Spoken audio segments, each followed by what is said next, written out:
Hello, everyone. We are back yet again, and as you can see, there's a fool before us. Look at somebody and say, "There's a fool before us." You know what he's saying? You know how the Bible says, "If God be for us," well, nah. I'm saying there's a fool before us, in the person of Darrell Edward Brooks, a.k.a. also known as the sewer rat. All right, so we want to discuss, amen, this tribunal. Here, Darrell Brooks is trying to fight with the judge, and I don't know why. I mean, given that she has the authority to suggest otherwise, or to rule. She's the referee in there. That means she's the boss. You know, a lot of times Darrell Brooks would say, "I would like a reconsideration of your ruling." Well, why would she reconsider it right after she ruled on it? She's not going to go back on what she ruled on. If you have a problem, this is the purpose or the whole point of the Court of Appeals, to appeal anything that was done interlocutory. Okay. And so, but yet he chooses to fight. You know, he act like he's at the appeals court now. And this is why the judge say, I'm not an appellate judge. You're in the wrong venue. All right, let's get into this. Objections are noted. Respectfully, Your Honor, may I ask for a written judicial finding of facts and conclusion of law in this matter? You may request. That request is denied. For the record, may I respectfully move for an interlocutory declaratory appeal on this matter, Your Honor? That is not an issue this court would address. Exactly. For an appellate court. So. May I move to stay these proceedings until this instant matter is adjudicated by a court of competent jurisdiction? That request is denied. This is a court of competent jurisdiction. Exactly. Based on what law or fact, Your Honor? All right, can we move on? All right, Mr. Brooks, your objections are noted. I want to keep moving forward today. May I respectfully object to that, Your Honor, based on the fact that you cited something that was a federal law, and then Brooks, the cases that you went over in the challenge of jurisdiction were all dealing with federal guidelines. This court's not going to explain the law to you, sir. I've cited the law, but I just direct you to those decisions. I believe they speak for themselves, and your request for any further articulation by this court as to the basis for the court's decision is denied. May I respectfully object, Your Honor, and still ask? No. Why would? What do you mean still ask? She told you it was denied. We're moving on, but then you want to still be stagnant. All right. This is nothing but stalling delay. That's exactly what this is. He just said, I want to still, even though you ruled on it, even though you denied it, but I want to still nag you about something that you already ruled on.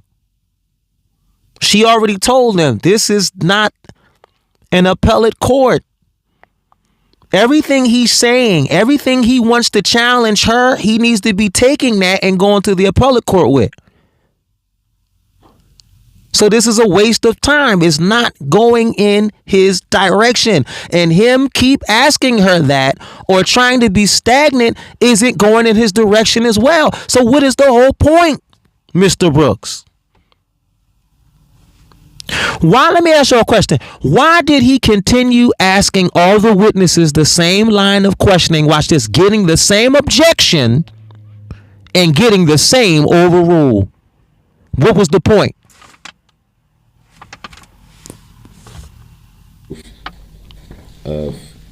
Mr. Brooks, I've already addressed that. The request. Exactly. All right, moving on. Can the state? I'm moving on, Mr. Brooks. Thank you. Your objections are noted. Attorney Opper, I'd like to address the issue. Shut up! Your objections noted. I would like to address the issue of the subpoenas that were turned over to the state. If you could just make a record on that.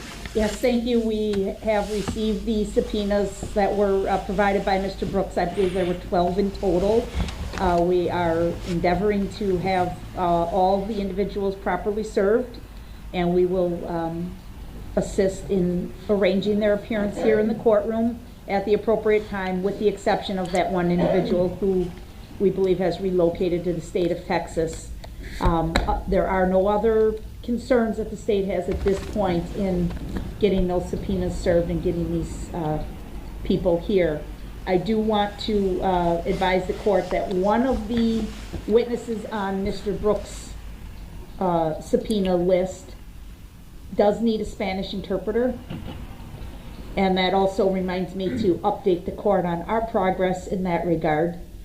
For the state's case, we believe if we would need a Spanish interpreter, and it's still unknown to us, or uncertain, I should say, it'd be later tomorrow morning, like probably after the morning break or even after lunch. We could call these witnesses out of order if we had to. So if you want to just say possibly 1 p.m. tomorrow, we could certainly work around that.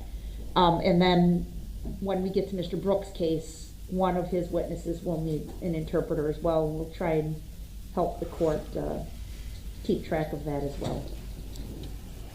Have you been in contact with the individual at the clerk's office that assists with making arrangements for the interpreter, since it is the court's responsibility to do that, but it's your request?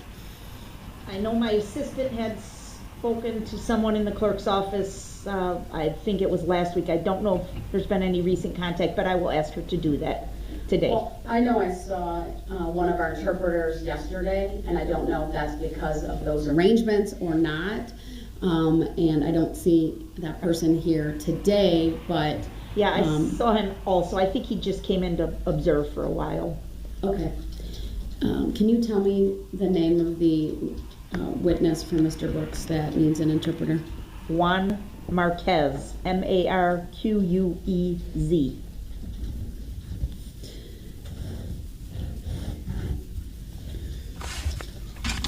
And this, can you just give me a little bit more background? What I'm contemplating is, because I need to make arrangements for the interpreter, is perhaps we could have that person brought the same time the other witness needs an interpreter, and do those witnesses, depending on how long they take, it may or may not be back to back, but maybe there'd be a witness in between, just for court efficiency and to make sure we have an interpreter available.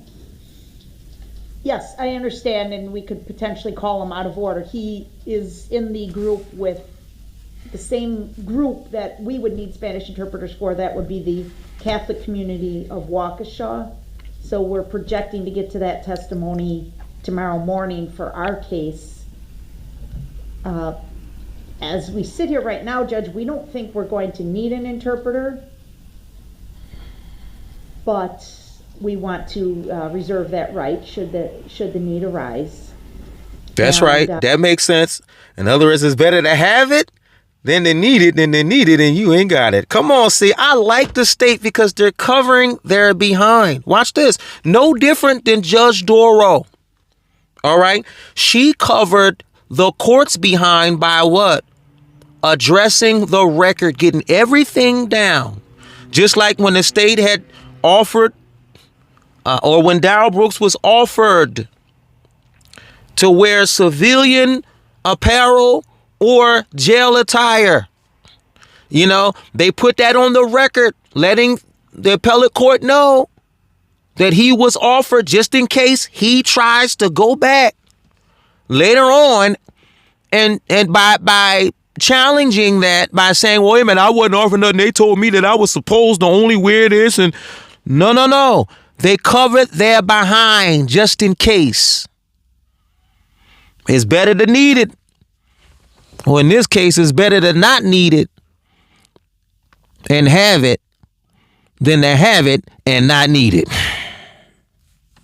Don't get me, listen, come on, y'all. Don't get me in talking about the 10 virgins in the Bible.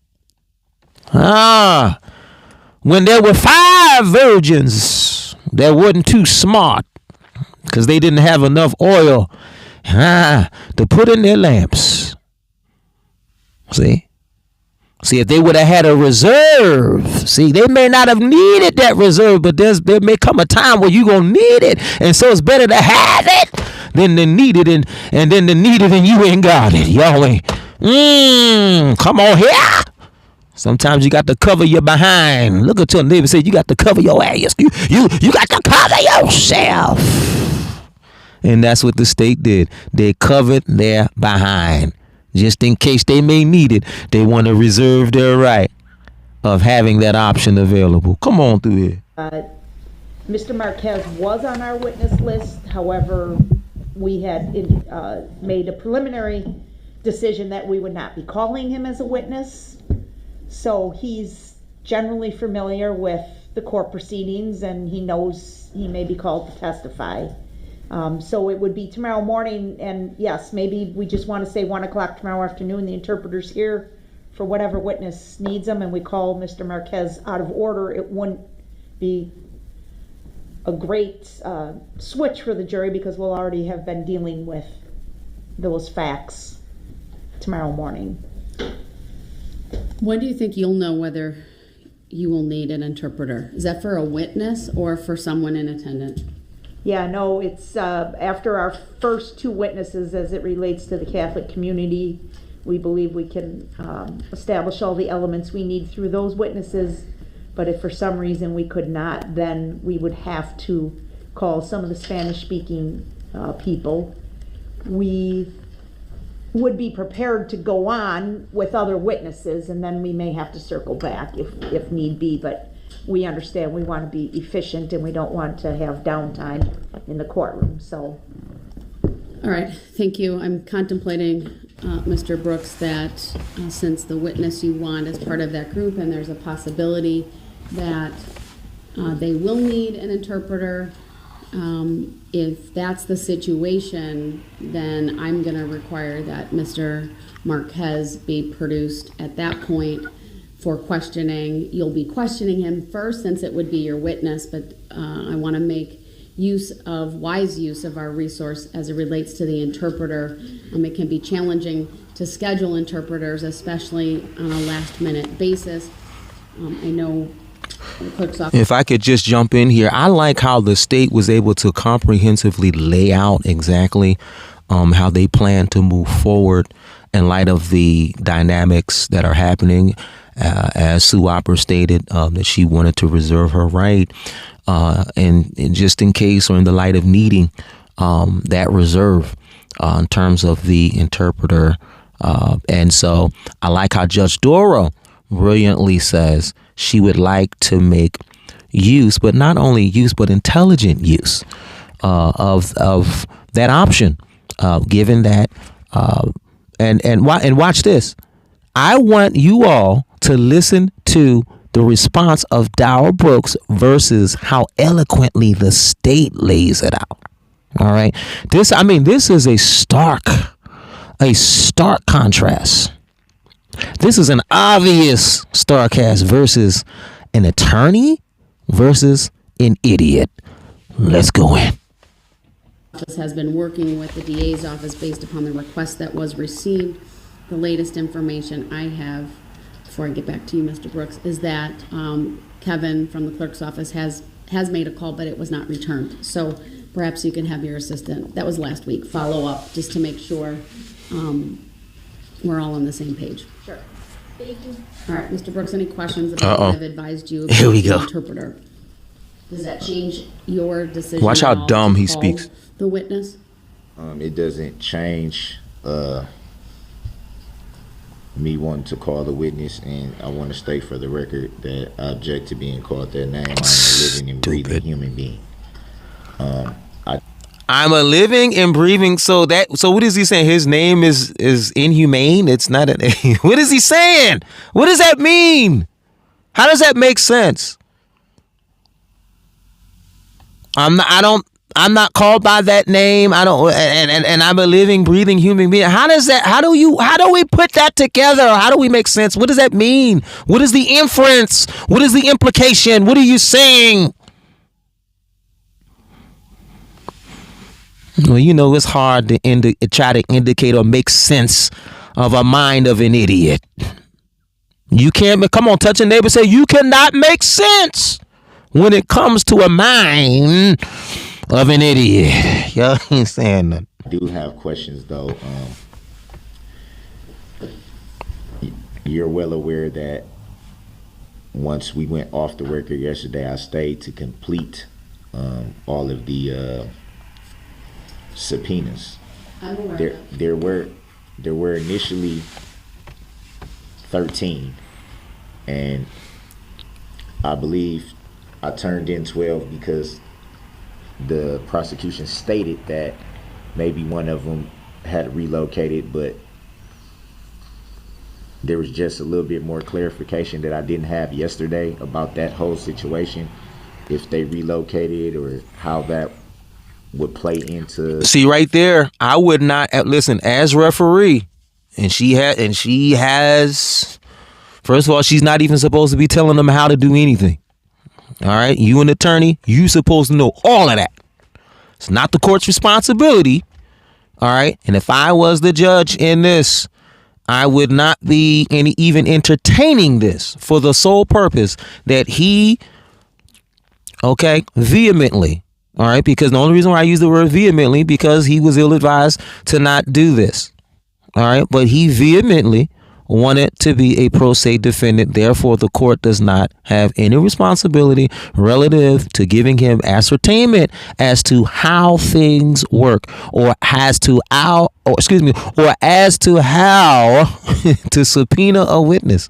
I'm still under the impression that Darrell Brooks don't even know what a subpoena is, because he was asking most of the witnesses, why did you agree to testify? Well, maybe he doesn't know what a subpoena is. But watch this. If I was judge, it wouldn't be my job to explain to him what a subpoena is. All right? Given that he's supposed to be his own attorney. Okay? And so what I'm saying here, so what is happening here is now he needs ascertainment. He needs to know. And by the way, y'all, the state didn't even have to help him, but they did with the subpoenas in terms of getting those people there. They did not have to do that. So my point is, if the state don't have to do that, then you know good and well the judge don't have to explain anything in terms of how to do anything. Her job is to be the referee in there. Come on now. I watch wrestling all the time, and I use this analogy before. Ain't no referee gonna tell Ric Flair how to put on a figure 4 leg lock. That's his job to know how to do that. The referee's job is to rule on submission or 3 count. Y'all ain't saying nothing. Woo! Y'all ain't saying. And so she does not. It is not obligatory. It is not required for the judge to operate outside of her capacity by assisting him relative to the subpoenas and these witnesses. Are y'all hearing what I'm saying? All right, let's get back into the tribunal of this utter fool. Them being subpoenaed. So. Is there a question as it relates to that, or just you're making that record? I'm making that record, and also I wasn't sure yesterday, and maybe I should have asked before we went off the record, should I have just turned in all 13 subpoenas that I had, and then just wait to see what more information could have been learned from that? See, he's asking for help. That's essentially what's going on right now. In other words, now he's starting to realize, hey, well, gee, I'm not really an attorney. I need help. I need somebody to hold my hand through this. I need somebody to walk me through this. Isn't that strange? He needs somebody to walk him through this when they already did a walkthrough of how difficult it is to represent yourself. But your ego got in the way, Mr. Brooks. And if I was the judge, I would make him look more than the idiot that he is. You wanted to dig that hole? Well, be my guest. I ain't helping you, cause it ain't my it ain't my right to help you. She's the judge, not your attorney. You can certainly give them the 13th subpoena. She didn't have to tell him this. We can make a further record later if need be. She didn't have to tell him this. I mean, obviously, as officers of the court, they're telling me that they have this information about a witness being out of state. There's a different procedure for obtaining a witness that is from out of state, including that the person calling that witness needs to make the travel arrangements, and that's in the rules of procedure. So, but it's up to you if you want to turn that one over so that it's officially one that you turned over, given that you had been given that information and then the subpoenas needed to be refilled or filled out again. I'm certainly willing to have that turned over to them, and at a later point, a further record can be made if needed. If in the event that takes place, would it be the same procedure, me having to stay after, or how would it work from that point? Because I would essentially say it would make more sense to just fill them out all together and file them together, so everything is just together. It makes it easier. Nah. It don't make it. Nothing he's doing makes sense. There's nothing you can't. I told y'all before. You cannot make sense out of an idiot. You just can't. You just can't. There's no logic when it comes to stupidity. That's why you can't make sense out of it. And so for him to talk about it makes more sense. Like, bro, what are you talking about? Do you understand that you don't make sense? Going against 3 attorneys? Thinking you gonna win this? You fucking fool. Just Do you need another form? I have another form. All right. Do you have a copy of the first time you filled it out, so you have some of that information readily at your fingertips? I believe I do. I don't want to say I'm 100% sure. I would have to do some minimal looking through all the paperwork. If not, I have the first batch of subpoenas on my table in my chambers, and I can bring that out. I'm pretty sure if it's not in the... It's not. It don't matter. She just says she has a whole batch of them in her office. So this is a waste of time. Come on, let's go. Paperwork that's in front of me is in one of these boxes, which it don't matter. A lot of paperwork. We're not laughing with you. Positive that it's there. I would just have to... Well, let me know on a break. Like I said, I have it readily available. Exactly. So we can give it back to you to look at. Either way. All right. What about the... did you hear me advise you about the interpreter and making arrangements and potentially calling your witness out of order because of that? Yeah, I think that was pretty clear. Okay, good. Just want you to be prepared for the possibility that tomorrow you may need to call that witness, or the witness will be made available and you may need to question that witness tomorrow. So I just want you to be prepared for that. And that should be the first witness called?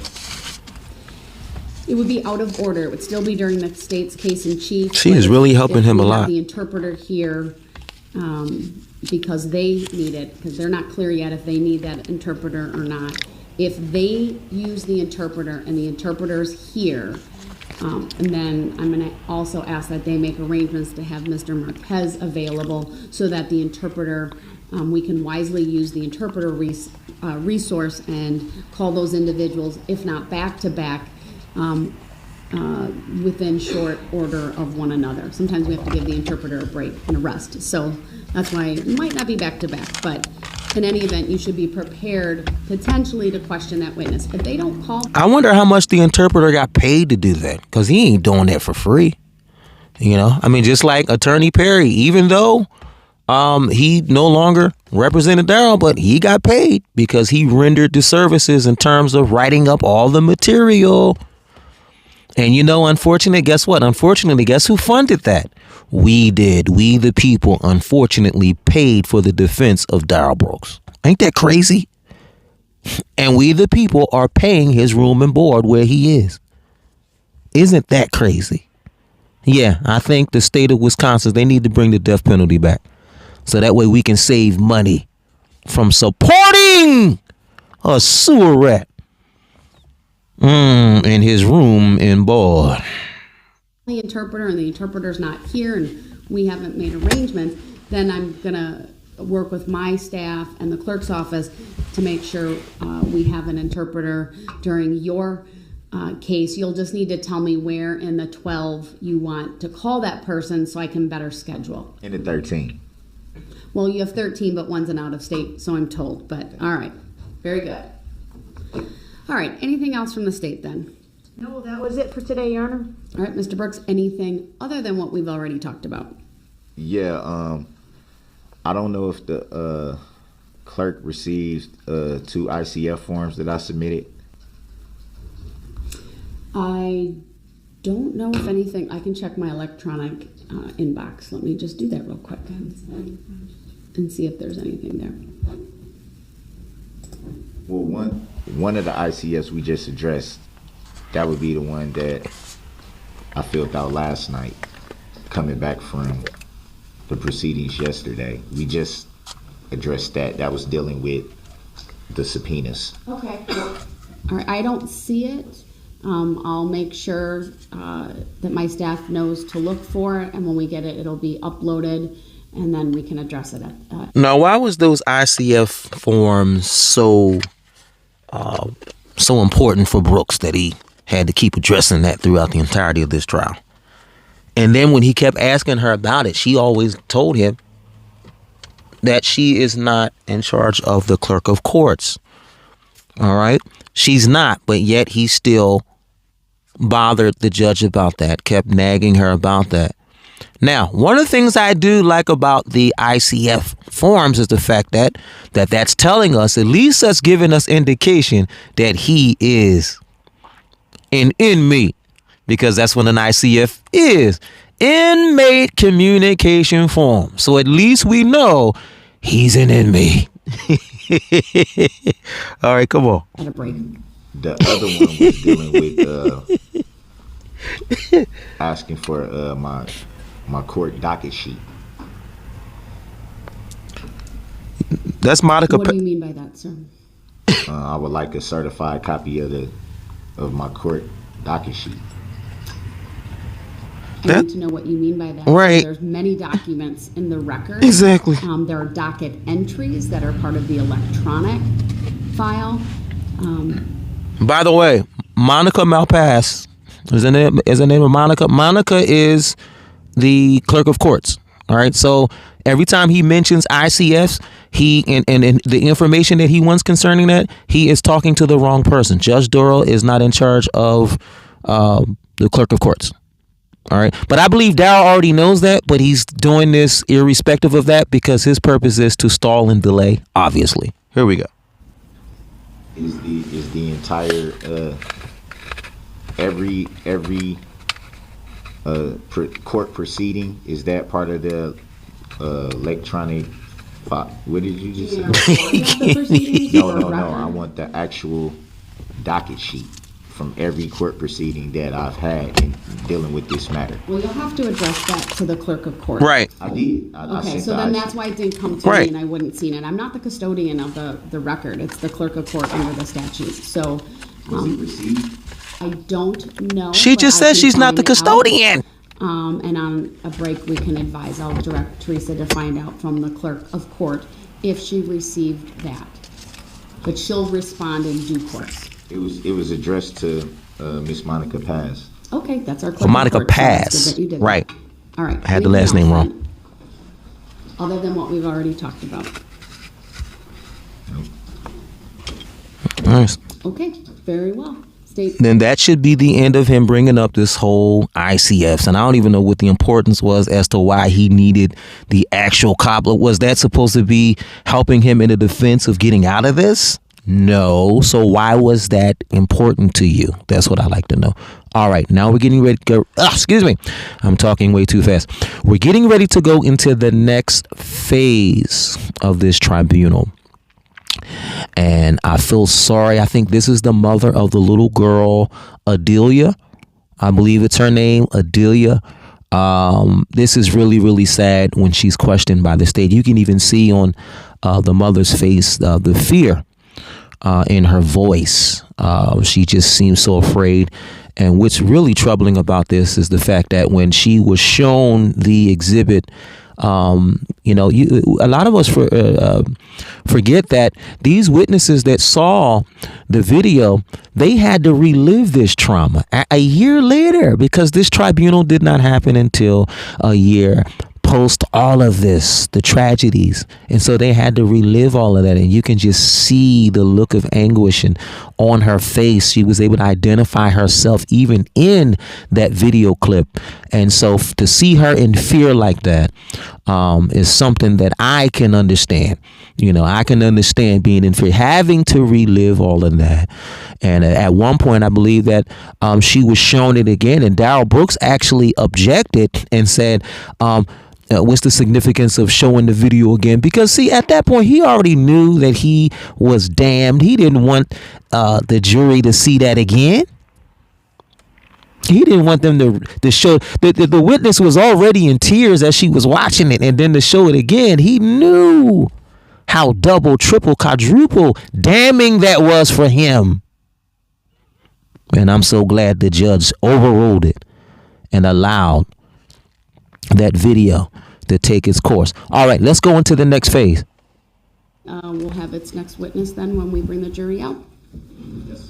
Okay, very well. Madam Clerk, please have the jury brought out.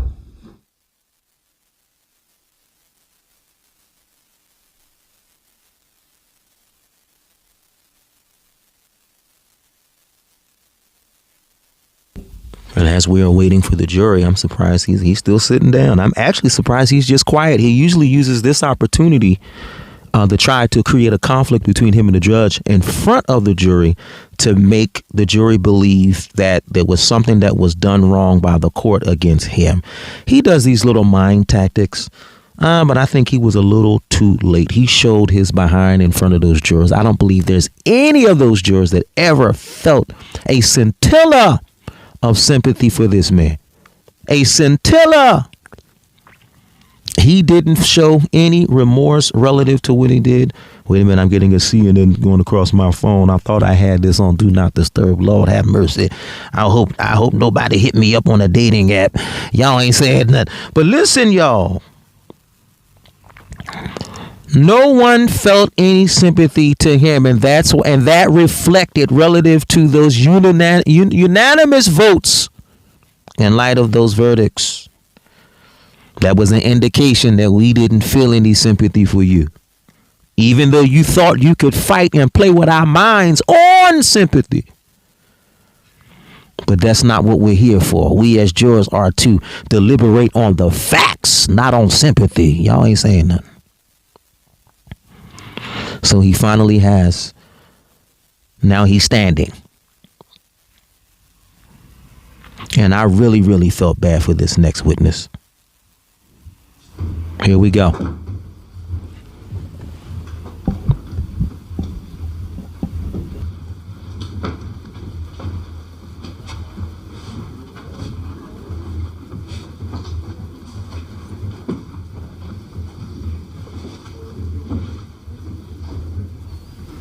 The jurors have entered in the courtroom. Darrell Brooks taking a look at he's probably looking at the person that didn't he say somebody that gave him the finger? He said, I don't forget a face. Thank you, everyone. Please be seated, and good morning, ladies and gentlemen.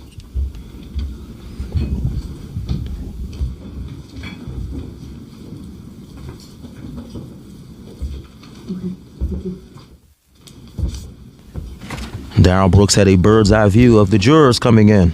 All right, the state may call its next witness. Thank you. The state calls Kelly Grabo. Oh, that was her name, Kelly. I think her daughter's name was Adelia. Good morning, Miss Grabo. If you would please make your way to the witness stand. Grabo. When you get there, please remain standing and raise your right hand, and there is a step up when you get there. My clerk, Teresa, will swear you in. Do you solemnly swear that the testimony you're about to give shall be the truth, the whole truth, and nothing but the truth, so help you God? Yes, I do. Thank you. Please be seated. First thing I will have you do is to state your first and last names for the record and spell each. My first name is Kelly, Kelly, last name Grabo, Grabow. Thank you. Go ahead, your witness. Thank you. Ms. Grabo, what do you do for a living? I work at Burst Logistics as an inventory control specialist. How long have you worked at Burris Logistics? I had just started last year in September. It's their first year here. Is testifying in court something that you do frequently with Burris Logistics? No. Are you a little bit nervous today? Yes. I want to ask you about Sunday afternoon, November 21st of 2021, okay? Okay. Did you take part in the Waukesha Christmas Parade that day? Yes. Were you a spectator, a participant? Why were you there? I was walking with Burst Logistics, my daughter and I. What's your daughter's name? Adelia And her Yep. last name? Maffioli. How long is Adelia? Excuse me, how old is Adelia? She's 10 now. She was 9 at the time. Okay. She was walking with you with Burris Logistics? Yes. Do you remember? Hold on. Could you please spell her name for us, please? Adelia. Last name is Maffioli, Maffioli. Thank you so much. You can tell that her voice is so scared. Do you In remember fear. where your group was positioned in the parade in terms of who was behind you and who was in front of you? Yes, we were directly between the Waukesha Blazers and Waukesha South Marching Band. She just looks like she's in trepidation right now. Wow. Again, it's like reliving this all over again. Okay, so which of those two were behind you? Waukesha South Band was behind us. Gotcha. What were you wearing that day? Well, my daughter was dressed up as Cindy Lou Who, and I was wearing my elf dress with candy cane leggings. Did the parade go smoothly? No, Why not? we were struck by a vehicle. Wow. Can you describe how that happened for us? While we're walking through, my daughter came walking over by me, and she went to go get more candy to go hand out to the kids. So she walked over, grabbed candy, and as she was walking off to the side, I noticed there was a difference in the sound behind us than what I was hearing throughout. So right as she walked off to the side and I seen she walked to the side, I turned. I don't know if I turned fully or just my head.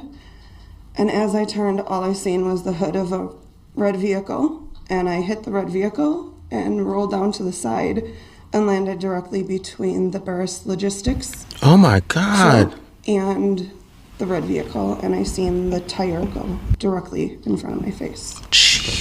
Wow. So the Burris Logistics float that you just described, what was that? There was a black truck pulling it. We had I believe there was a snowman in the back of the black truck, and then we had the Grinch in the float. Which side of the truck were you on when you were struck? Of the Burris, or Burris truck. I was on the driver's side of the Burris. Okay. Where was Adelia? Adelia, when she grabbed the candy and walked off to the side, I thought she was over by the sidewalk when I spun to look.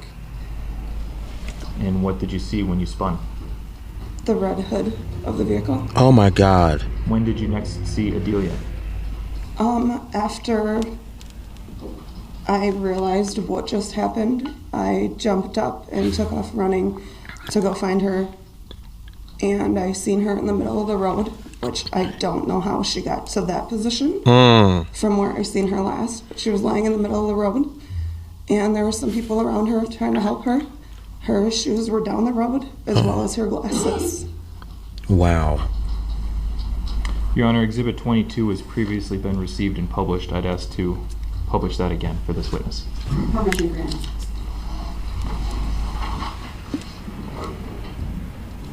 And then on top of that, she has to face the killer being questioned by him, and he's the one that did this. That is sick. And then, I'm sorry, maybe I wasn't clear. The jury as well. Yep, there you go. Okay, do you see the screen in front of you? Yes, that's our float. All right. We are going to play with audio at normal speed from the beginning until about the 26-second mark. This is the witness only, right? So, wow.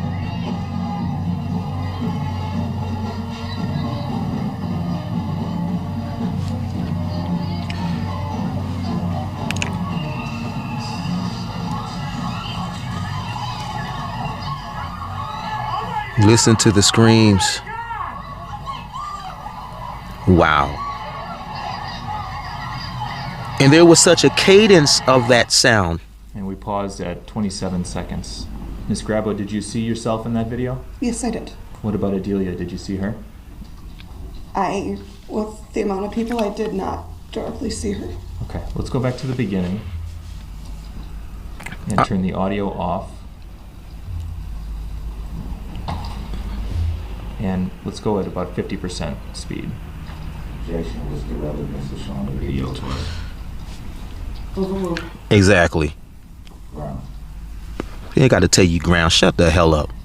It's relevant. Need to burn in hell for what you did.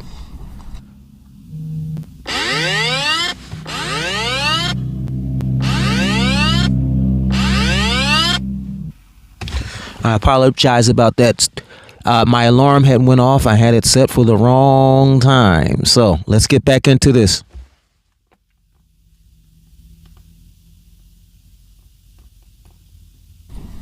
And we'll play from the beginning.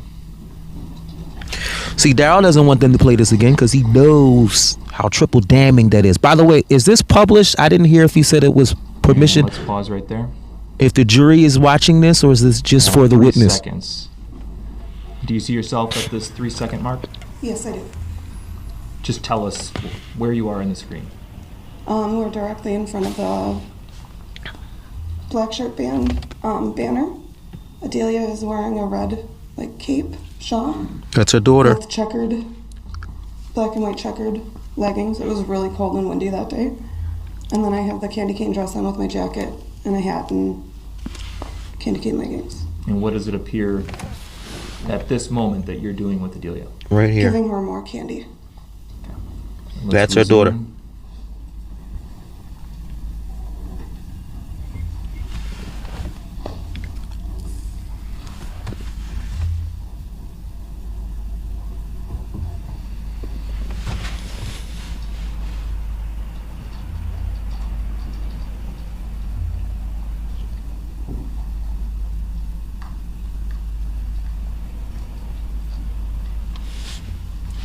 Exactly. That's how I feel. Pause. We paused at the 19-second mark. Do you see yourself in the video at this point? Yes, I'm lying directly between both of the vehicles. The screen in front of you is a touch screen. Would you mind circling yourself? Your Honor, I'd ask to to save the screen of 22 and mark it as 22. I think we're on. This is damning for Darrell Brooks. 22 B. Yeah. So then 22B would be marked as, and I would move that into evidence. The screen will be captured with the annotation. It will be marked as 22B. Because everything the state has is of evidential value. I mean, he cannot get out of this, on an evidential standpoint, giving that the evidence leads against him. That's why he kept on saying the jury has the power to nullify. That's the only thing that he could say. But he was too dumb to know that they were not going to nullify what he did.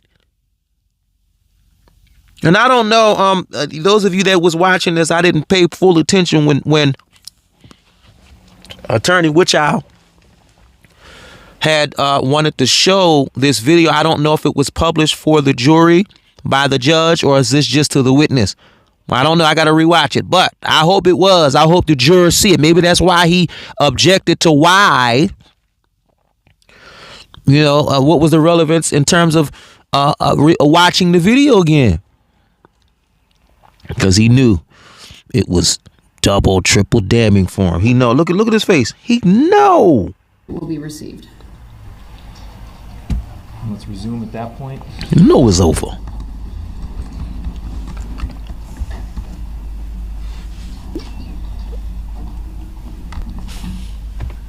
pause. And we've paused at 24, and we can take that screen down now. What did we see you doing at the end of the video there? I was laying between the vehicles. Oh Did my you get up at some God. point? Yes. Okay, and then Ran directly to my daughter. what injuries, if any, did you sustain as a result of being struck by that SUV?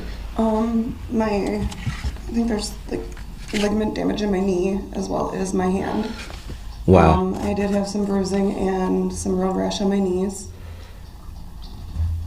Were you treated at a medical facility Washington Memorial Hospital. the night of the incident? It was way later. I went in because I rode in the ambulance with my daughter. I refused to go anywhere else besides stay with her the entire time. So That makes a whole lot of sense. And what I don't like about this is the fact that Darrell used this in terms of trying to flip this or turn this into the state or the witnesses using this as a money campaign against him. As this woman just said, not only was her daughter hurt, but she's talked about her knee, which required her medical attention, and medical bills had to be met. And he used a situation like that to make it seem like these folks were out for money. I told y'all before in the previous video, ain't no hospital free. Somebody paying for something. All right. They needed the money to cover the cost or to offset or to cushion the impact. They needed the money to cushion a financial impact that they may not have had, and what you cause warranted that. And then he wanted to question these witnesses and try to make it seem like they were making money off of him. And you really thought by using an argument like that the jury was going to nullify all of this? Man, you gotta be crazy. Ain't no ifs, ands, or buts about it. The only but is that Bubba gonna get that butt. Come on here, y'all ain't saying. Bubba gonna get that butt. Well, it's been over a year. So I guess if Bubba ain't, that's if Bubba ain't already had the butt yet. Y'all ain't here. But I'm serious. Come on. He really thought the jury, despite him taking their situation that he calls, tried to reciprocate it into him now being the victim of what they did for the purpose of money. That is sick. That is utter bizarre. That is absurd. I stayed with her. We rode two children's in the ambulance. They did check me in the ambulance and see that I was stable and okay to do what I was doing. So I stayed with my daughter at Children's Hospital, and I did not want to leave her until I knew she was at home in bed safe. What injuries, if any, did Adelia sustain? Massive bruising all up and down her back. She had a broken hand, road rash all on her face. Oh my God. Massive bruising.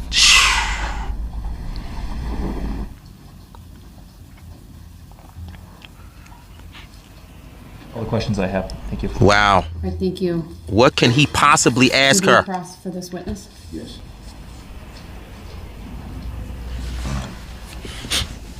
Before you were struck by the vehicle, you said that you heard changes in sound to the parade. That was the people marching in the parade in the back of you, right? Yes. Do you recall what the sounds were that you heard? It was just a change in the tone behind me. It wasn't the Jubilee sound that we were hearing throughout the parade. You could tell something was happening behind us. Did it seem to get louder? Yeah. Was it already pretty noisy with the parade going on? It was noisy. And you stated that it was really windy and cold that evening. Yes, very. Would it be any reason why you wouldn't be able to hear everything going on behind you? I wouldn't say I wouldn't be able to hear everything behind us, because I heard the change in the sound of the band, so obviously that change in this, I didn't mean to cut her off, but the change in sound, and I was listening to it when they had played the video initially, how everybody was, together, just like when you go to a baseball game, you hear everybody cheering and having a good time. But there was a stark change. Once those, it started to turn into screams. And the thing about those screams, that it became a cadence. Because as he was driving through that parade, he was just running people over like they were just speed bumps. That's how it was described. I think Jules, I can't think of his last name. I'm hearing Jules. Jules is the one that was the witness that saw all of it. He saw that with his own eyes. Running over these people as if they were speed bumps. And there was a cadence of screams, just a continuation. And as we heard in this video, there was definitely a change. There was an alteration in sound. Come on. Hear what was going on directly behind me.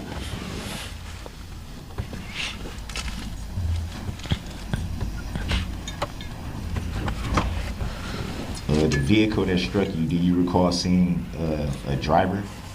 No, I seen the red hood of the vehicle. That's all I seen. So you didn't see the driver or anybody in the vehicle? No, again, I just seen the red hood as it ran into me. No license plates or? Nope. You recall how fast the vehicle might have been traveling when you were struck? It had to have been going a decent speed. As I said before, I did see the rear tire going past my face, and it all happened extremely fast. So you don't recall? With the chaos that was going around that day, no, I don't understand the relevance of him talking about the speed. Obviously, however fast he was going, it was enough damage to break her daughter's hand. All right, she said she had a broken hand, and there was massive bruising. Massive is not scintilla. Massive is not a fraction. Okay. He caused great damage. So what is the relevance of him to asking about the speed? The point is, it was enough speed to damage and do what he did that left fear and trepidation in this woman's heart right now. You can see it in her face, being questioned by the perpetrator, by the one who did this to her daughter and her. I have to compliment. I have to say I got to compliment it, because it wouldn't be me sitting in restraint like that talking to the perpetrator. I don't think I could have been able to been on that stand, looking at the killer, looking at the person. I don't even want to call him a person.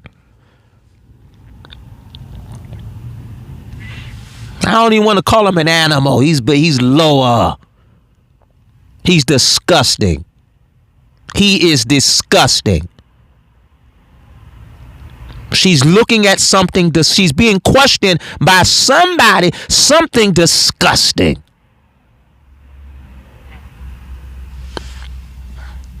Remember exactly.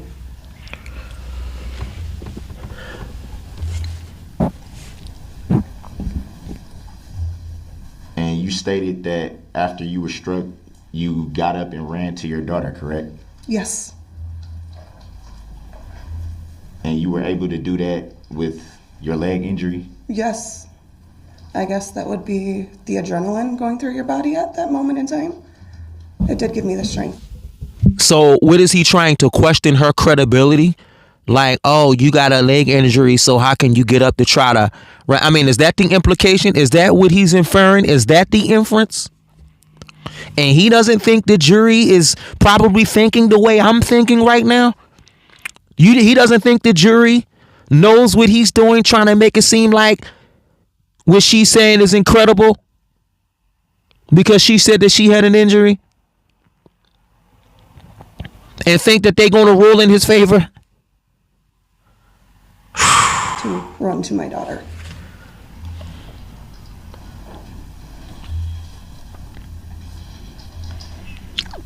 So when was it that you knew that you had did you say knee injury? Yes, knee and hand. I don't care if I had a knee injury. I would do everything I can to save my daughter on the verge of getting from getting hit like that. Whether I got an injury or not, that was her daughter. She went to try to save her daughter. So what? She had an injury. That's credible. Given the fact that that was her daughter and she tried to save her daughter. And it's like Darrell's trying to question the credibility of that as opposed to what he did. If he had not have done that, then he wouldn't be trying to question her credibility. See, ladies and gentlemen, what you must understand is he is not the attorney. He's really the suspect that did this, that's acting as an attorney.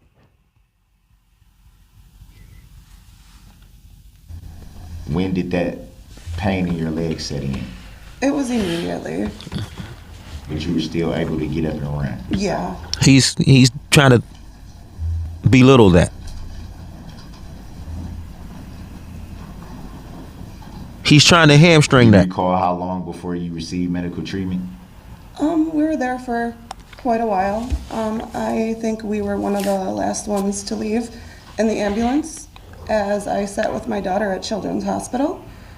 After I got her home, where I knew she was safe and secure, I then my sister took me to Waukesha Memorial Hospital at, I would guesstimate that was probably around 2 in the morning, right around there, after I knew my daughter was safe.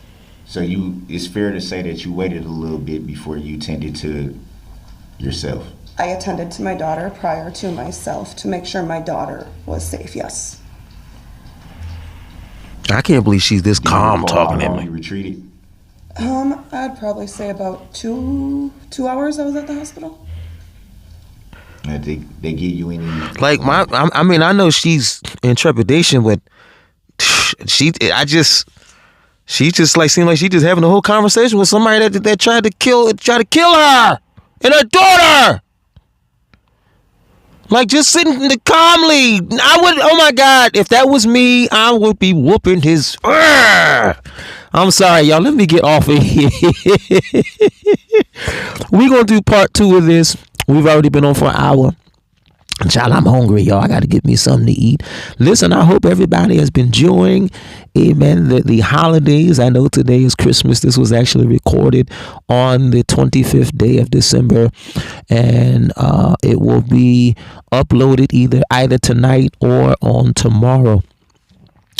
And so we want everybody to watch and enjoy, and we're going to do part 2 of this. But yeah, this testimony was really heartfelt because that was her child, her daughter Adelia, who had suffered massive injuries along with her mother. And I just thought it was nasty for Darrell to try to create conflict relative to credibility in this, you know, making it seem like, oh, well, you had a knee injury, so how did that not decapitate you of trying to, you know, like, never mind what I did, you know, he's trying to put the heat, he's fighting to put the heat on these victims with anticipation of the jurors to rule in his favor because of it. So we saw his strategy, all right, which was absolutely stupid, astounding, astoundingly dumb, astoundingly stupid, and words can't express the ineptness of Darrell Edward Brooks. So listen, we want all of you to stay tuned for part 2. I want to say excuse my alarm for going off in the middle of it. I thought I had it on Do Not Disturb. I thought I had the mute button on it, but I didn't. But please like, share, subscribe, and happy holidays to you all.